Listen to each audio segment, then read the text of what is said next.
On the tarmac in Tenerife Airport, who knows for how long? The little Chinese whispers, rumblings start going across, like we're queuing ready. I don't cancel again. Company have just got in touch. The message that we've got is that the situation in the UK airspace is still ongoing. Moya, her husband and 4 children were told it would be at least 8 hours on the ground before they took off for Gatwick, if they could take off at all. It's frustrating. I think everybody would rather have not been put on a plane. It was clear that with the other 4 planes parked up and people waiting on them, it was clear that we weren't going to be going anywhere.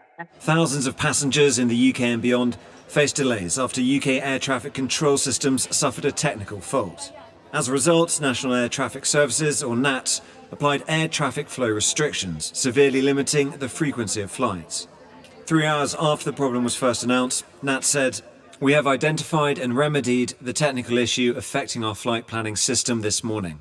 We are now working closely with airlines and airports to manage the flights affected as efficiently as possible. Our engineers will be carefully monitoring the system's performance as we return to normal operations." Normal was a while away. The air traffic flow restrictions meant delays had already piled up, and British airports were the most disrupted in Europe, according to Flightradar 24. 35% of all flights were cancelled at Heathrow, 17% at Gatwick, and 28% at Manchester.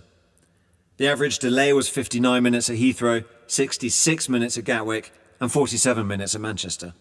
On a normal day, around 1% of flights to and from the UK are cancelled. Today, unlike many airplanes, that figure soared to 14% of all flights. They tried to use a backup system that did not work, so it suggests a thorough issue that they were not expecting. On a bank holiday, of course, there are more senior people potentially on holiday who would have knowledge of that system, who were not able to fix it quickly. And yes, that system should be fail-safe. In Tenerife Airport, Moya and her family had some good news at last. We are going to try and push back and get back to Gatwick within that air traffic control restriction. But even as airports started to come back to full capacity, there remained a huge backlog, as well as questions. What exactly went wrong, and how could it bring some of the busiest skies in Europe to a standstill? Tom Cheshire, Sky News.